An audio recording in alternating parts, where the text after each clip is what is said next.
La mondialisation contemporaine se caractérise par la forte montée des mobilités humaines à la surface de la Terre.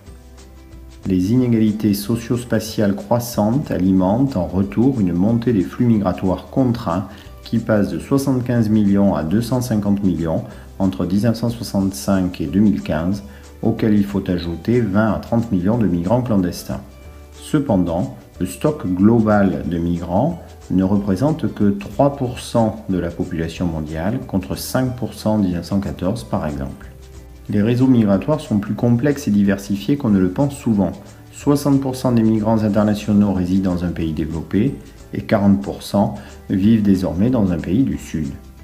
Ces flux se féminisent et se dirigent prioritairement vers les grandes métropoles, alors que la fuite des cerveaux des Suds vers les Nords s'accélère notamment vers les États-Unis. Les migrants jouent un rôle central dans la prospérité des économies d'accueil. Enfin, les conflits et tensions géopolitiques, internes ou externes, font exploser le nombre de réfugiés de 2,5 à 41 millions de personnes entre 1975 et 2015. À ces mobilités forcées répond la forte hausse des mobilités d'agrément, symbolisée par l'essor du tourisme international, 10% du PIB mondial, qui passe de 25 millions à 1 milliard de personnes entre 1950 et 2012. Cela s'explique d'abord par la hausse du niveau de vie, en particulier celui des pays émergents.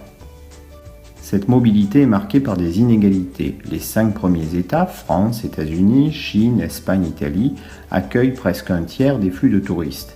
Enfin, le tourisme est essentiellement continental, 80% des flux sont des échanges à l'intérieur d'un continent.